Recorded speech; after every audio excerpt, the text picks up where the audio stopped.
What's up, everybody? Shane Larson here from the Gametime Guru. Super stoked to have you here for another episode. Every week, I get really excited to share these stories with you, bring on new guests from new parts of the world, new stories and everything.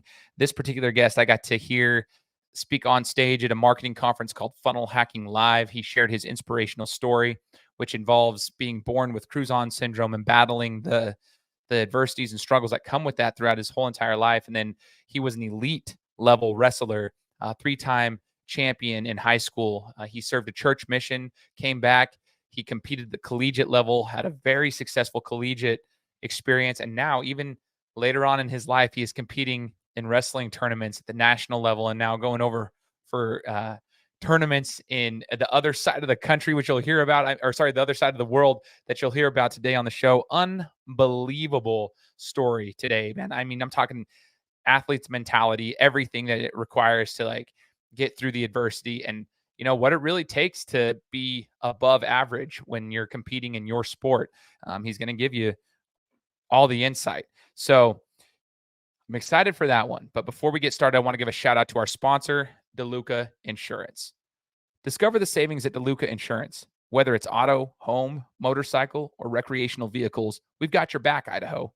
And when it comes to life insurance, trust a local agent who cares about your best interests. Save today and protect your tomorrow with Deluca Insurance. Call Kara Lee at 208-813-7273. Massive shout out again to Deluca Insurance Group for sponsoring the podcast. I greatly appreciate their assistance and their support in this show. Now, like I said, get ready. This is going to be an inspirational one for you on this awesome day. This is the Gametime Guru. So, what time is it? Game time! This is the Gametime Guru Podcast, where I interview sports figures from all over the world to help deliver a panoramic view on sports. So whether you're a former athlete, one of the crazies, or simply a casual sports fan, this is the perfect show for you as we peel back the curtains and learn from our guests every single week. I'm your host, Shane Larson, and I'm helping you see sports through a different lens. What's up, everybody? Welcome out to another episode of the Gametime Guru Podcast. My name is Shane Larson, host of the show. We are almost 7 years running into the show at this point, and we've had so many amazing guests on this podcast. As you guys heard in the introduction, I am bringing on a guest that really hits deep into my soul because I got to meet him while I was doing my full-time work, which some of you may know and some of you may not know, but I work full-time at a company called ClickFunnels. We were in Orlando, Florida for our annual event that we do called Funnel Hacking Live. Anyway, this guest of ours was on stage, pretty much just lighting up the entire crowd the final day that we were there. And I was more than inspired because he has a sports background. And even more than that, there's some perseverance and adversity he's gone through in his life outside of just sports itself. And it's much deeper than that. But I'm more than blessed to have him join me. His name is Ben Kjar, and Ben is here to share his story. So, Ben, thanks so much for joining the show, man. Oh, this is awesome, man. Last week was so cool, so intentional, so on purpose to impact and inspire everybody there.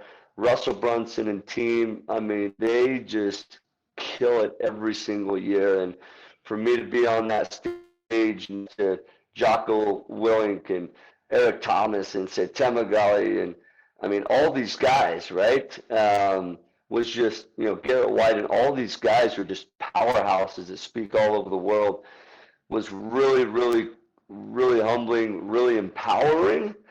And man, that place was packed full of superstars. Man, it was packed. And there was quite the speaker lineup, and you were definitely, in my opinion, the most impactful. I know you probably wouldn't necessarily say that yourself, just knowing how humble you are, but I thought it was the most impactful because it really hit home, and I thought it was super, super cool. So I'm really excited to dive into your story, Ben, and just really hear about your wrestling career and how that's, the things that you've gone through in your life. And I want to start off with the conversation on Crouzon Syndrome. You were born with Crouzon Syndrome. Do you mind very briefly, I'm sure you've heard this a million times over, kind of explaining it for the listeners, just so you're aware, the majority of my listeners are athletes, and then parents and coaches. So parents of athletes and then the coaches of athletes all around the world. So Crouzon Syndrome, can you explain a little bit about what that is? And, you were born with this, which was the beginning of what you could consider adversity, but you took it by the horn. So I just want people to understand what you were born with so that they have a little bit of context behind your story. Oh yeah, absolutely. Crouzon syndrome is a craniofacial anomaly. What it does is it stops the mid part of your face from growing at the same speed as the rest of your face. So there would be times in my life where I would need to have reconstructive facial surgeries that cut me open from ear to ear. They'd take bones and other parts of my body and place them, in my face to have something that was native there so it wouldn't reject it. They would have to, when they would move my face forward and put a trach in my throat so I could breathe and function better, they would also, wire my mouth shut. And it was the physical healing that was really tough. But what I didn't understand, and what my parents would come to understand, is that the emotional healing would be extremely tough and something that we weren't prepared for. A lot of times you put a broken wrist or a broken arm in a cast and it heals itself. It just takes time. Same thing with the healing of the face. You wire your mouth shut. It takes time to heal, but eventually it heals. It's the mental side that was really tough. And that also went into athletics, right? How would I prepare mentally? So many of us in athletics, what do? We go to the gym, we do the reps, we do 1, 2, 3, 4, 5 reps. When are we doing the mind gym? When are we doing the mind reps? When are we doing that stuff? The stuff that's really the most important, right? But yeah, Crouzon syndrome would absolutely impact my life for sure. It's something that most people won't get to experience, but for what you just said there, it's actually really crazy. You wouldn't know now based on what I saw of you on stage and what I'm, just talking to you now, that you probably had so many hard things to go through mentally as well as physically growing up. Do you mind sharing with me like what it was like at school? Were kids pretty accepting of you where you were from, or was it pretty tough for you going through school with Crouzon syndrome? It was tough. Just like probably anybody that you meet, you're probably going to be able to fit in eventually, or just people become accustomed to you, right? So with the kid with one leg or a short arm or whatever, at first it's like, wait a minute, that kid's in my class? Okay, I got to get used to this. When we're around them day in and day out, it becomes, you become used to it, right? So it would be, I was so nervous every single year going into the first day of class, first week of school, walking down the hallway. I'd try to get there before the crowds would fill up in the hallways, just so, I wouldn't have to look at everyone. I would keep my head down and walk down the halls and not try to put my head up. In high school, it was nice because you could wear hats, right? And so you could put your hat on and put it in front of your face or something like that.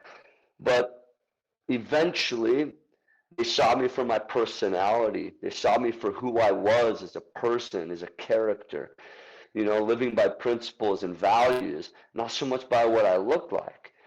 But every day, we'd go to lunch. Every day, we'd go to recess, and you'd have the sixth graders who were a little bit more confident than the third or fourth graders, right? And then the older people or the younger kids who just frankly say what they see. And they're just innocent kids, but they just speak out loud, right? They say the darndest things. And they would often say stuff. But I had some really good friends. I had a really good neighborhood. And I had incredible parents and incredible brothers and sisters who were there. And I didn't really learn this till later when I was more mature. They were there as like shields for me. They would tell me numerous times that they would hear stuff in the hallways or hear stuff in their classes. And then they would set them straight. And then they would say, hey, I'm that little kid's brother. I'm that little kid's sister. So, you know what? This is what he has. Or they would, go to defend me and have to say, hey, watch your mouth. But, yeah, it was hard in a lot of ways. I'll give you an example. There was a sixth grader growing up when I think I was in third or fourth grade.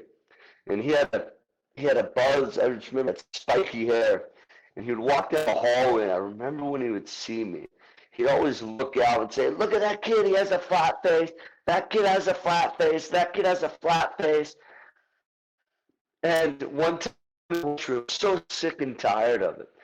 And it was in a moment that was the worst for me when we were waiting in line to jump in to grab lunch. I couldn't go anywhere, right? I wanted to eat, but I was just standing in line, and he was sitting down on the lunch table, and he looked up across the room and he pointed out and he said, "Look at the flat face. Look, everybody, look how he looks. Look how funny he looks." And I remember in a simple mind thinking, you got to defend yourself, Ben. How are you going to defend yourself against that? And in my innocent elementary mindset, looking at him and pointing at him and thinking that his face looked round, just like everybody else's, right?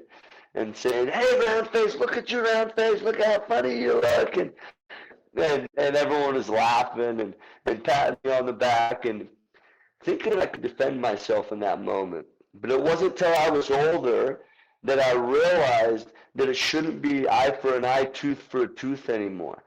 That it really should be turn the other cheek and give love. I believe we have, I call it focus for 5. I believe we have 5 seconds. It may take some people 5 minutes, 5 hours, 5 days, or 5 weeks sometimes, 5 years, I mean, free. Dude, think about the people in life that literally haven't talked with their siblings, haven't talked with their mom or their dad, haven't talked with an ex-husband or a child for 5 years because they can't get over, right? They can't get over forgiveness. They can't get over focusing on not being a victim and choosing the victor mentality. But I call it focus for 5. And when we focus and hone in to how we react, not with emotion, not with anger, but with poise, with direction. And then life changes, and we learn how to connect with people even when they say stuff we don't want them to say. Dude, that's so powerful, man. Like, I don't even know. It's hard for like the general public to understand what you were going through, except for what you're saying right there. And honestly, if we want to check ourselves, one of the things I tell my players that I coach, Ben, I'm a basketball coach. It's a big philosophy in our club that we do. Like, even though they're in high school, a lot of them are seniors in high school, and we travel across the world, and the country, you shouldn't say the world, but we travel across the country, play different teams. We always talk to them about bullying, even to this day, and they think it's stupid when we're talking about it. But I think that even as an athlete, I probably did the same thing without even realizing it. But now this kind of hits home a little bit, like really be cognizant. I'm going to show this interview to them because I want them to be cognizant of the things they say. The things they say, the way they treat people, even if they're seniors in high school and they think they're past that, it's like, no, dude, treat people the way you're supposed to be treated. And like you said, turn the other cheek. Easier said than done, but you take the approach that the Savior himself took, and I think that's awesome. And it speaks volumes. But I also want to touch base on the fact that you did defend yourself. And it kind of speaks to your success in the wrestling world. So that's where I'm going to transition over here. As you grew up, you were going through just learning the phases of life and having to deal with the different things that came your way in society. But this is the thing that stood out to me so much was just your accolades from wrestling, man. It's absolutely wild how successful you are still in wrestling, but even back then. So talk to me about your wrestling experience, growing up with Crouzon Syndrome. When did you decide you wanted to actually wrestle? Like, was sports a big thing in your family? What was the wrestling, I guess, motivation for you? The wrestling motivation for me was to have an outlet, number one, emotional and physical. I believe a lot of labels are placed on people because they don't have outlets. A lot of kids are sitting down in their basements playing games, gaming all day, and then they go in school and they label them as ADD or ADHD. No, it's because they freaking for 10 hours a day come home and look at a screen and play games. Like, let's be real. That's not what you do in life. And wrestling and exercise and pushing myself, wrestling is a sport that it's one person versus another person. There's not pads. There's not anything you look behind. And you find out who's worked the hardest, and you find out who's more mentally strong when they're tired. It taught me in 5 a.m., 6 a.m. in the morning that I would go and train when I didn't want to train. And I would go and do it even with a little chip on my shoulder because I was doing something that I didn't want to do when I didn't want to do it. In college, we'd be hanging out with my girlfriend, my fiance, till 12, 1 a.m. And then 5 a.m., I'm up to train. And so that's what it taught me. I believe as a youth, parents, if you listen to this out there, listen up. Students, youth, if you're listening to this, check this out. You're ahead of 95% of the people out there if you know how to work hard, not just do what's asked, not the minimum. On stage last weekend, I was talking about this. When my coach told me to do 20 push-ups, you better freaking believe that was the minimum. You don't do what's asked. You do more because we ain't freaking average. We do above average. We do extraordinary. We don't do ordinary stuff. That's for the birds, dude. That's for the robots who want to fit in and be normal in life. We ain't normal. That's never gotten you anywhere, right? Great. If you want to be on varsity lineup, if you want to be a starting guy, do average. That may get you there. But I ain't used to being average. And guess what? I'm not going to be average going forward. I don't want to be a starter. I want to be the dude that doesn't get scored on, right? Nationals this year in April. I hadn't wrestled for like 10 years. I go in, I outscore my opponent 64-2. Why? Because we don't freaking do average. When people get tired, we put down the pedal. That's when we put on the gas. So if you want to be average, do what your coach is telling you, right? If he says, hey, over the weekend, it's Thanksgiving, whatever, after you get done eating, run 10 miles. Don't run freaking 10 miles. And that's the minimum. That's the average. There's one gold medal given away at the top of the podium, baby. That's not what we want. We don't want to be just average. So if you're going to get that gold medal at the top of the podium, guess what? You know that's given to one person. So around the room, you better turn around and look and say, man, everyone else is doing 20. I may need to do more. And you better believe you may need to do more. And then that's just the physical side. Next time you look in the mirror, see what your I am statement is. My man, you brought up Jesus Christ. The perfect example. Here's where we get things wrong. Jesus Christ, being the most perfect person who's ever walked this earth, they say he was meek. They say he was humble. The dude was every bit of that. But let's not get this twisted. When you're kind and you're perfect example and you turn the other cheek, it doesn't mean you're weak. Let me give you an example. If you look in the Bible and you read his I am statements, all you have to do is listen to the space right after it to find out who this man was. The most meek, the most humble, the most perfect person. What did he say he was? A lot of people think that being humble means you become weak.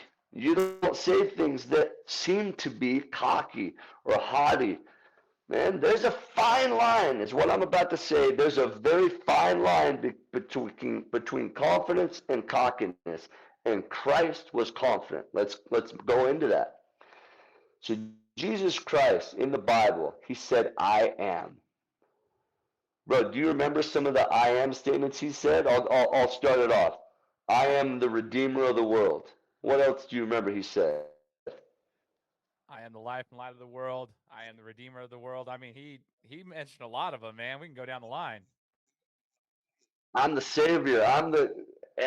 He was the beginning and the end. Here's my favorite one.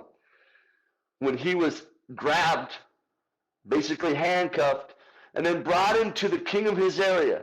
This is my most favorite part because people are like, yeah, let's be confident. Yeah, let's go out there and be somebody. But then the people on the basketball team that you're coaching, the I am statements suck. It's fourth quarter. It's after halftime. They're down. They come out. They're like, we can't do this. We can't do this. But yet every Sunday they go to church and say, let's be like Jesus. Jesus doesn't freaking say, let's don't do this.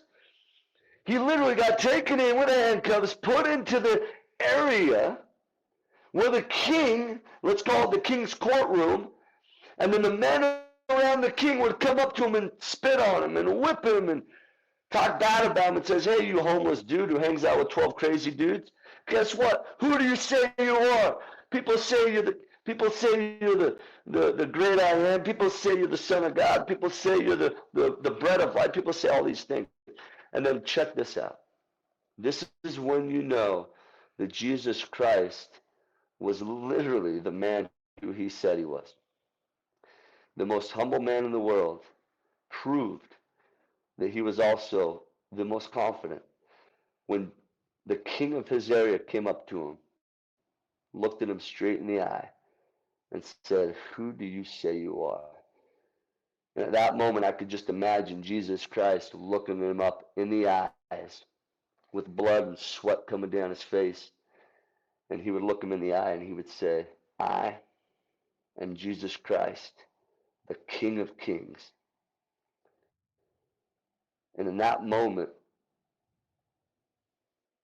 realizing and having those people in that room understanding who that man was. And so in this life, my friend, here's the deal. Are we called to be humble? Absolutely.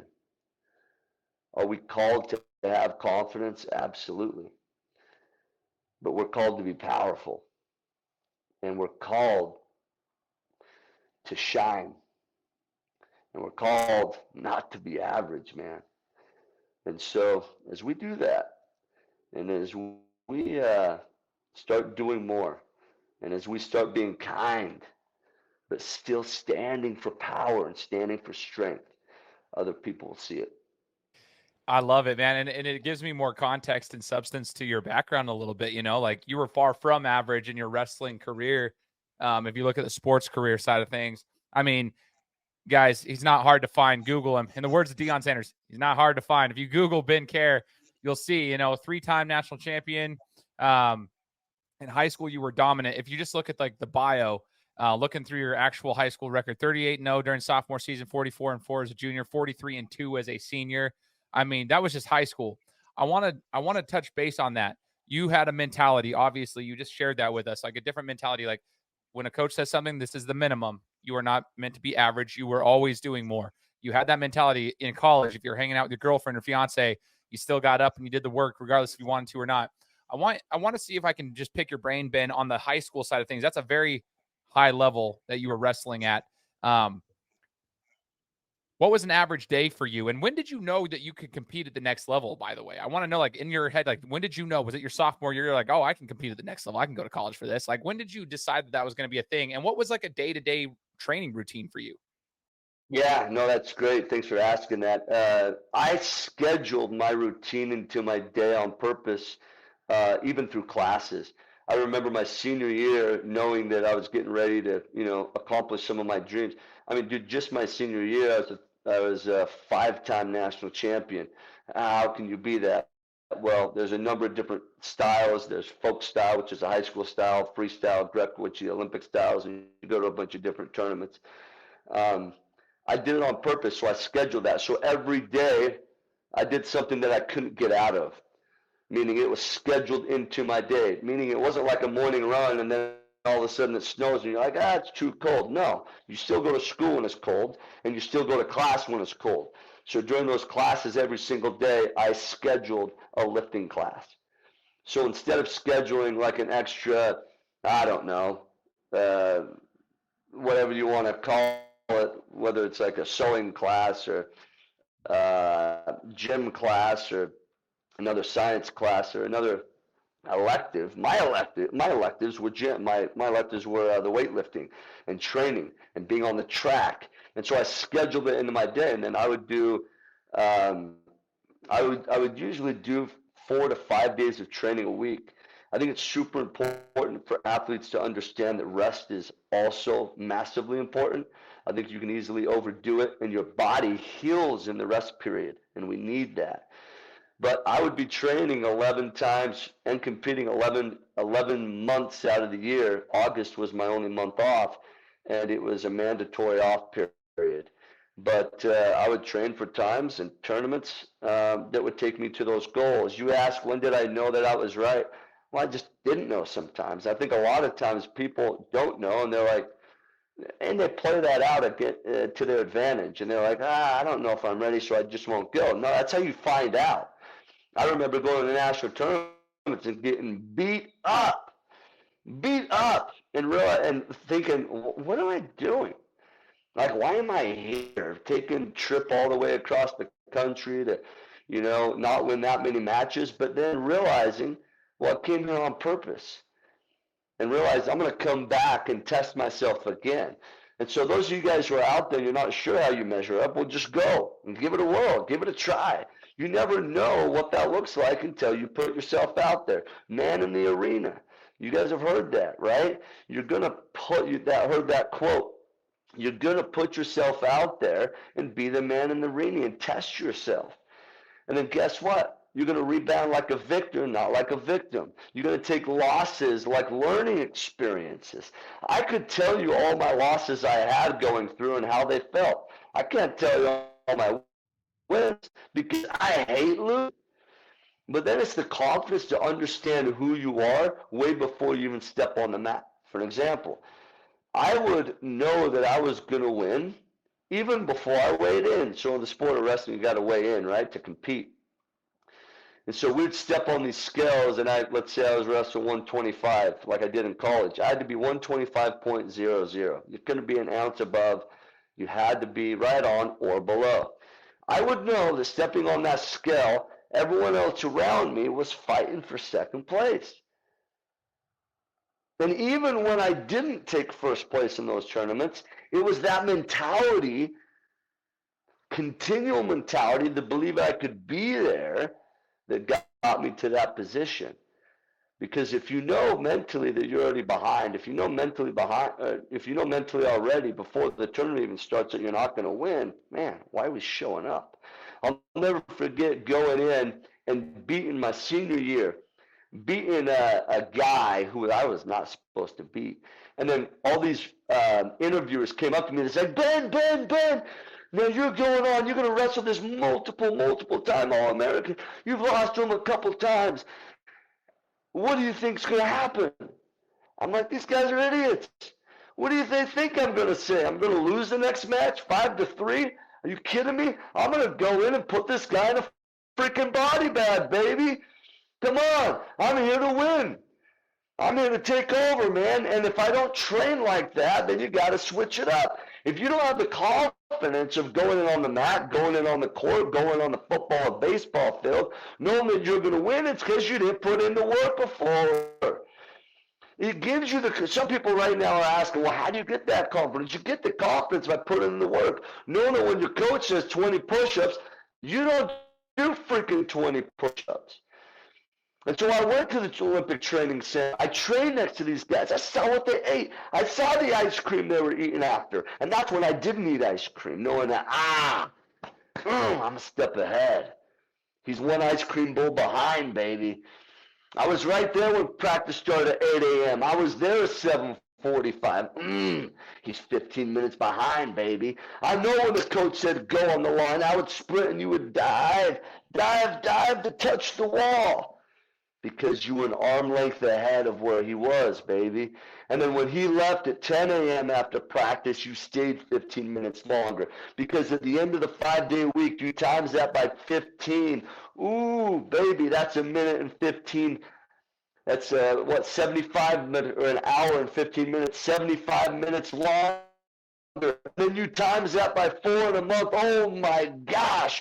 You're like 5 hours ahead, and then you times that by the weeks in a year, and all of a sudden, you're days ahead of your training opponent. You're days ahead of your competition, and it takes every day to that adds up, and that's how you win. Every day, little by little, every day mentality, every day competition, knowing that guess what, you deserve. If you put in the work. And when you go out there, it's an expectation to win. A quick word from our sponsors. Discover the savings at Deluca Insurance. Whether it's auto, home, motorcycle, or recreational vehicles, we've got your back, Idaho. And when it comes to life insurance, Trust a local agent who cares about your best interests. Save today and protect your tomorrow with Deluca Insurance. Call Kara Lee at 208-813-7273. Again, that's 208-813-7273. Sorry, I didn't mean to cut you off, man. I was just like, wow, this is crazy, because I'm like taking notes as we're speaking right now. And I always write it down on my phone. I'll look down on my phone and take notes in the notepad, which I always encourage the listeners to do, by the way. This right here, one thing I wrote down, Ben, was compound interest. When I was at this athletic leadership conference in June here at Boise State University here in Idaho, where I live, Coach Chris Peterson, who coached football at Boise State and at the University of Washington as well, he was a keynote speaker, and he was talking about compound interest. And he was talking about those little things over time add up. And you literally just gave a real life example of that. So I just wanted to like mention that. I wrote down compound interest, those little things, 15 minutes before, 15 minutes after, one bowl of ice cream, all those add up over time. Everyone thinks it's just one time. One extra push-up adds up over the course of time. You know what I mean? And it obviously speaks volumes to what you were able to do. It built confidence for you in your preparation. I talk to my athletes all the time. Like, the reason you don't feel confident is because you did not prepare. But if you've done everything you could possibly do, you can at least go into the game of what you're ever going to be competing in. And hey, you live with the results because you know you did everything you can do. But when you don't do it, you kind of sit back and you're like, there's always this hesitation. You play with a little bit of hesitation because you know you didn't do everything you could. I want to ask you this.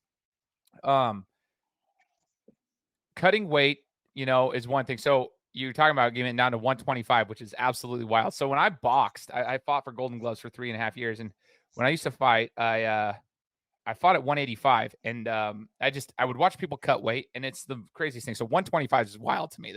Now I'm like 230, so it's weird. But what did you walk around at? And did you have any did you have any skills? Is there to cut weight? I've heard different wrestlers say different things. So I'm just curious, what were your weight cutting experiences like? Yeah, no, I appreciate you asking, man. By the way, Golden Gloves, are you kidding me? You're one mama jamma bad dude. I was. Dude, that's what I'm talking about. That's cool. I love that, baby. That's cool. I respect that. Any competition that requires people to make weight is a competition that's next level. There's 2 battles in there. You understood what that meant in boxing. You battle the weight scale, and then you battle the real battle, and they're not much far apart from each other. Meaning, I go to a tournament, I weigh in, and literally an hour or 2 hours later, I'm literally battling, fighting. And how do you do that appropriately? Because I did not do it my whole life. So I literally just made weight a few months ago for nationals. I'll need to make weight coming up in a couple of weeks at World Championships in Greece.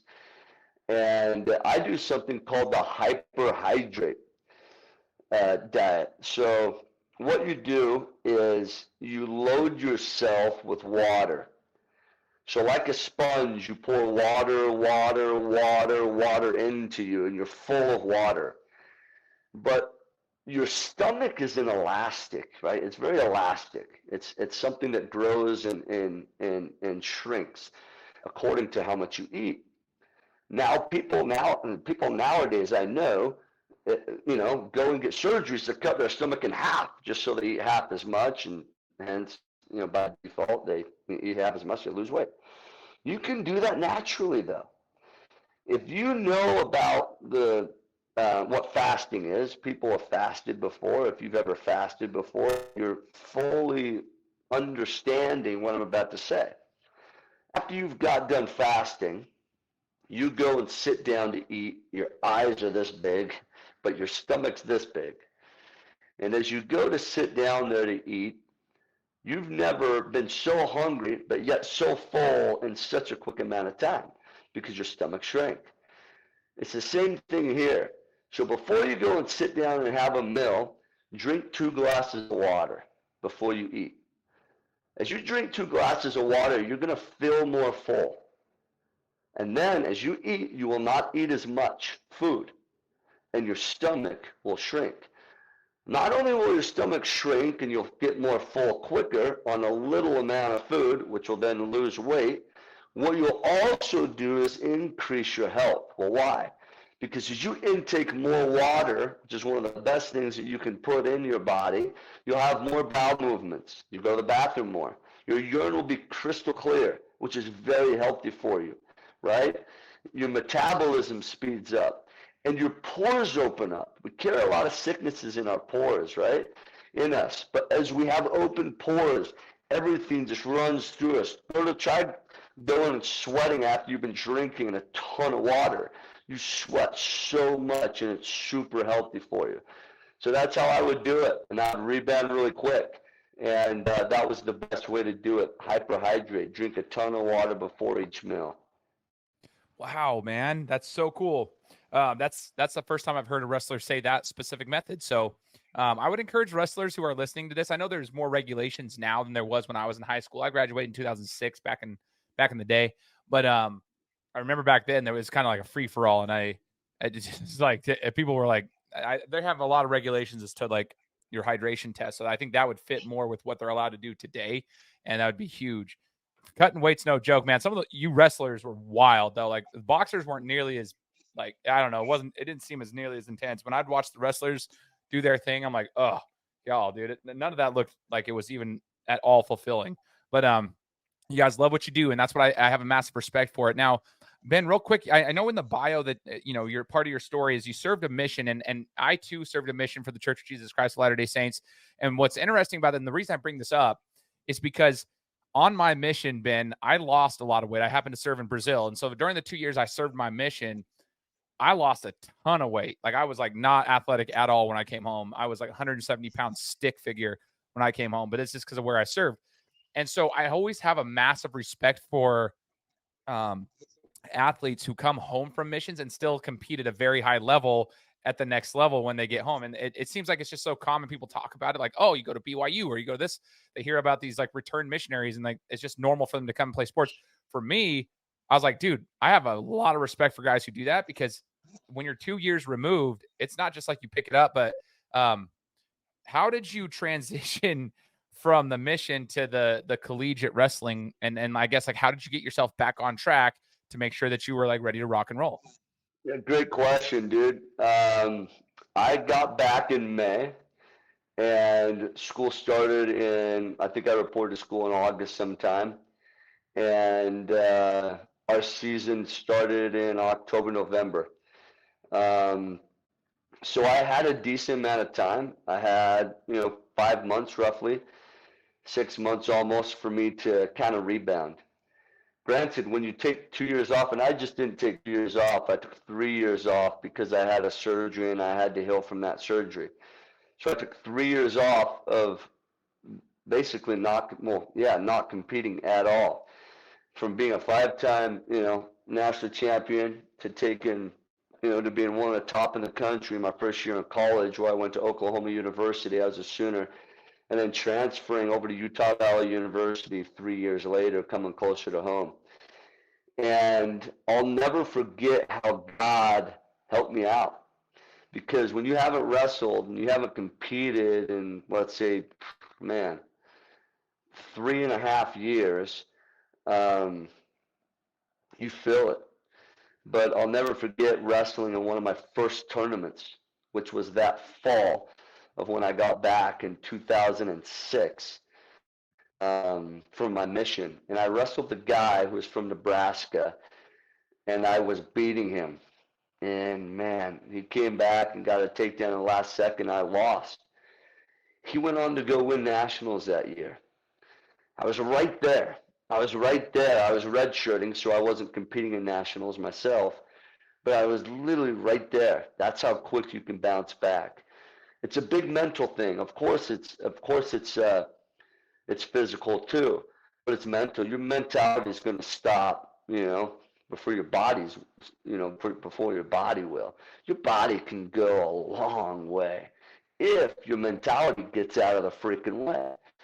And so you guys who are taking some time off from injury or whatever it is, or you're coming into a sport for the first time, or you're coming back from a service mission, right? Or the Army or the military. Now you're reporting to collegiate wrestling or collegiate athletics.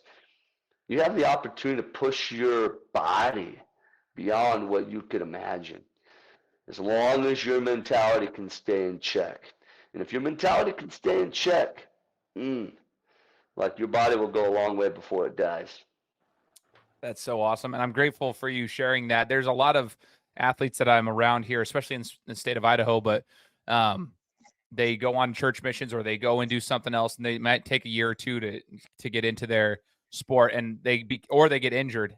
Injuries are a mental grind in and of themselves, and it really takes a lot out of some athletes if they're not ready for it. So you sharing that is huge. I want the people listening to this to rewind that and listen to it again. Just rewind it. Whatever podcast device you're listening to this on, if you're on your phone, cool. Just hit the rewind button for like 15, 20 seconds, listen to it again and take notes. That's the beauty of these shows. So, Ben, one of the things that keeps coming to my mind, and when I was listening to you on stage, I wondered this, you've battled with, like we talked about at the beginning, the different perceptions of people, bullying from different kids, this and that. Did you ever experience that in the wrestling world? Because you were kicking everyone's butts, to keep it edited here, but you're killing everyone. Like, you're just thrashing most people that you're competing against. But did you ever experience other wrestlers, seeing your condition and, talking about that prior to the matches or anything of that nature? Or did you feel like throughout your wrestling career, you had a pretty much a wide respect amongst all the rest of the people competing? Yeah, I think every time you start something, you're going to get the feedback from people, and so it doesn't mean you stop. When I went into elementary and in high school and everything like that, just like I had mentioned before, people are going to judge you. People are going to, say what they think they're seeing or thinking. But at the end of the day, you got to show up and you got to prove yourself. And you got to show people that you're not going away. And you got to show people that you're just not going to show up to be a part. You're there to really take a piece of it. You're there to take over, baby. And so I would just say every time that you're going into something new, I don't know what that is, whether it's scholastics, whether it's school, whether it's your job, whether it's church, whether it's anything that you have in hobbies or whatever that is, go in knowing that you have the opportunity to shine if you put in the work and you go in with the right mentality. And when you lose, it's a learning experience. And so you remember what that feels like. It stings. I hate losing. I hate losing more than I like winning. And so when you go in there, know that you can always come back. And it only stops when you quit. Sometimes some of the guys I coach, so I'll go in, I'll coach Utah Valley University Wrestling. It's the only program in all of Utah, D1. And some of these guys, it's early on in the season, they're having 2-a-days. It's like a lot for them. And sometimes their coaches are like, never give up, never give up. And there's like, oh my gosh, that's overwhelming. We don't have nationals till the end of March. But I restructure that. I'm like, listen, it's not about just never giving up. It's about, in the sport of wrestling, only giving up second. And they're like, what? I'm like, literally, you have to give up second. So if they do 5 moves, you literally just have to do 1 more move. Right? You keep going until they give up. And then you can give up. But at that point, you've already won the match. So a lot of times people think that, oh, we have to go forever. No, we just have to go 1 more. We just have to go 1 more. And that should, when I heard that, I'm like, man, I can do that. I can push myself until that person gives up. That's okay. I don't know if I can do this forever, but I could do it just long enough. And that gave me some hope and gave me some effort and energy to be able to do the work. I freaking love it, man. I absolutely love it. Ben, one of the things you said too, and this is what stood out to me so much about you, is that you referenced Ed Milet from last year at the same event that you just spoke at, which is at Funnel Hacking Live. You referenced one of his things that stood out to me too last year. I was actually sitting in the back tables as a staff member listening to his talk on a Saturday morning because it was a little bit less strenuous for the staff members that day. And the most insidious form of child neglect is a parent that doesn't live up to their full potential. And he went through his story on that. And you talked about how that hit you. I'm like, oh, dude, I was the same way. Cause like last year, even as a staff member, I had a transformation there too. I was like, oh boy, like there's some things I got to make sure I'm showing my kids every single day and this and that. And one of the things that stood out to me about what you did is, you shared the story. And I don't want to give away all your talking points because that's part of your, speaking, stuff that you do. But just basically sharing how, you started to wrestle again and in your mid 30s, you started to wrestle again. And like you just referenced a little while ago, you're wrestling in nationals and doing worlds and all this stuff. Now you're competing at a very high level again in your mid 30s. And that's actually a goal I told my wife weeks and weeks ago. Like I'm 35 now, but I told my wife this weeks and weeks ago, Ben, before I ever heard you talk, that I want to have another boxing match. I haven't competed for almost 17 years now. Like I train, but I haven't actually competed. And so I said, I want to have another boxing match. And I was like, and she doesn't want me to get my face rearranged, but I'm like, just let me go. I want my kids to at least see me, whether I win or lose. I don't care. I need to train for something and do something hard. Cause I'm like, I feel like I'm scared to do it, but I want to do it. I heard you talk. And I said, okay, like this is, I got to do it. I'm finding a gym and I'm going to do it. But I want to know from your perspective, man. First off, I want to say thank you for that. Cause it just kind of aligned that way. I was like, holy crap, dude. Like he has no idea who I am, but like, this is like lining up with what I want to do. So competing again at your age after having not competed for what you said was about 10 years, what in the mentality side of things and just not just the physical side of things where you have to like get your body physically ready, mentally, how have you been able to do that, Ben? Because if you can do it at this age, anybody can do it. I'm not saying you're like a grandpa, you're in your mid 30s, but it's like you got back to it and you keep the mindset. Well, I guess talk to us about what that requires of you at this age to be able to compete at a very high level. You outscored your opponents. What did you say, 66-2 earlier or 64-2, whatever you said earlier? Like, that's wild, bro. Like, it's absolutely insane. So I just want to kind of dive into your mindset as we finish up the interview. Yeah, no, dude, I love that. By the way, dude, how cool will that be when how many kids you got? I got 3 children, man, a 7-year-old, a 3-year-old, and a 1-year-old. Bro, I got 3 kids, 4, 4, and 3. And I'm going to tell you, you're going to be able to get in that ring and box. And it won't matter how you do, you're right. But you're going to be able to get in there and you're going to do this. You're going to have a superpower because your kids are in the corner.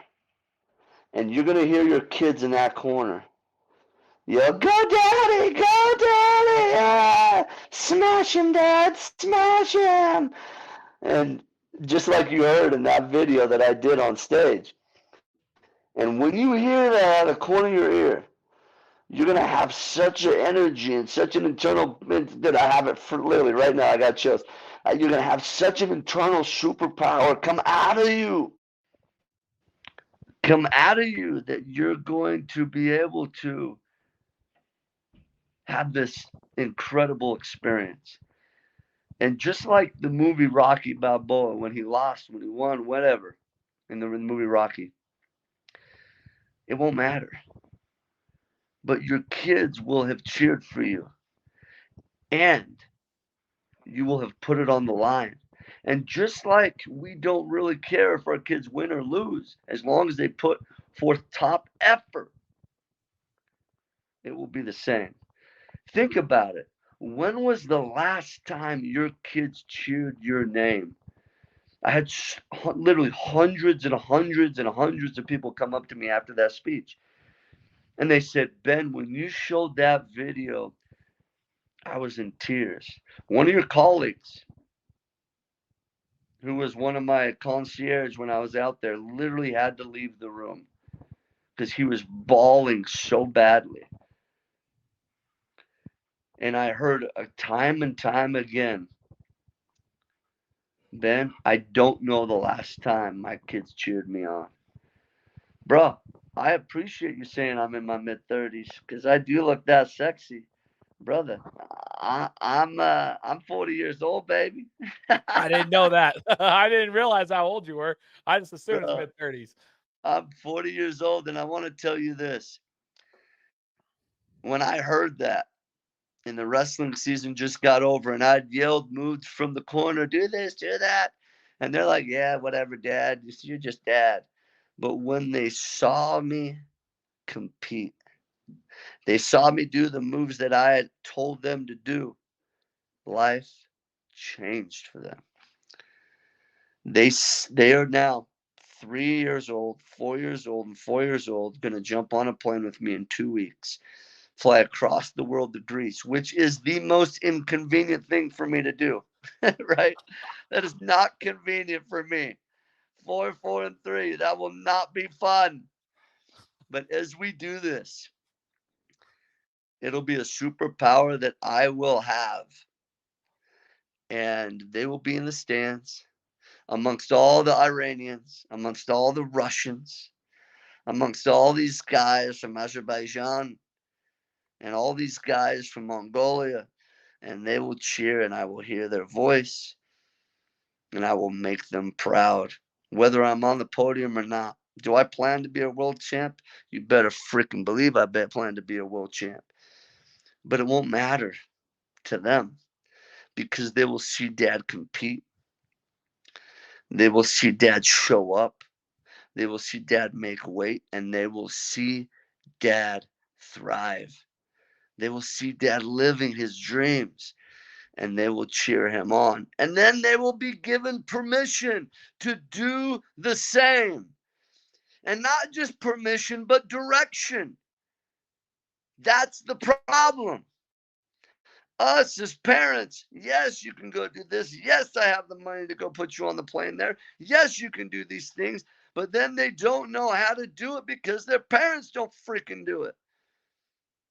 And that's where we give them neglect. That's where we do not serve them. That's where we're coming short for our children. And I speak having gone through it. I speak not with a judging eye to those who aren't. I speak with a voice of warning, saying, I've seen the change in my own family. I've seen the change in my life. And I've seen the change of fulfillment. And man, it's a beautiful thing. So tell you what, bro, I need to know when you're fighting, because I want to be there next to your kids and just watch them cheer you on and just have that capture.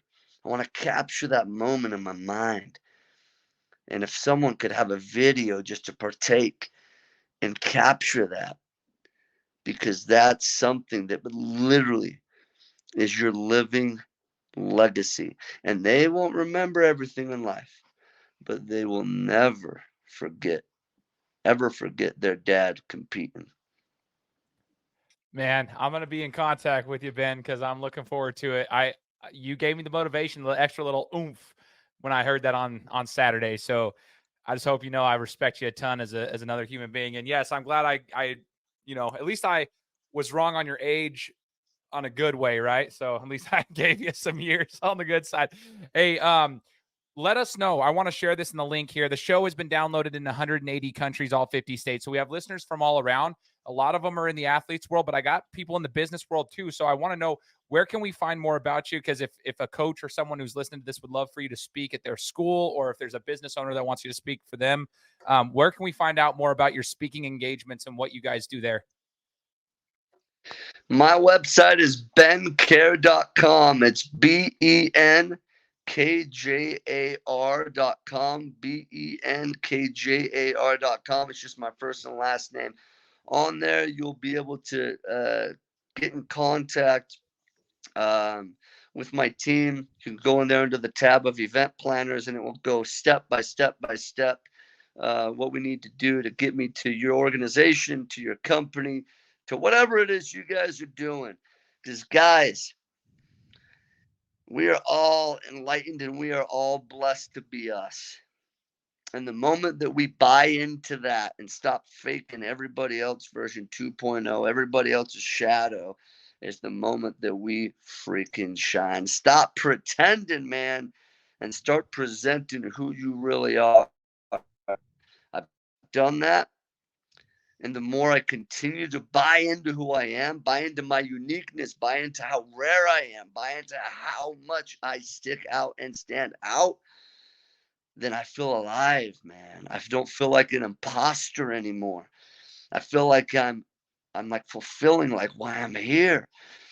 And as we do that, then it's, man, life gets so good, so much more fulfilling. Not easier, for sure, not easier, but we become stronger. So I would love to connect with those people who want someone to light them up, want someone who pour light and fire into their souls to allow you to do more than what you're even doing.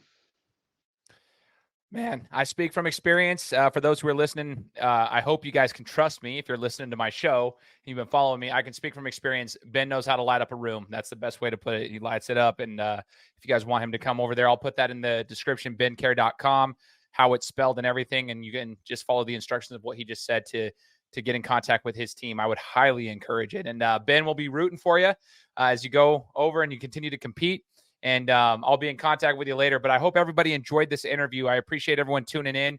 Make sure, all I ask from you guys is to make sure to leave us a review on Apple Podcasts. If you can leave us a review or even on Spotify, it helps it get out to more and more people. That's all I ask.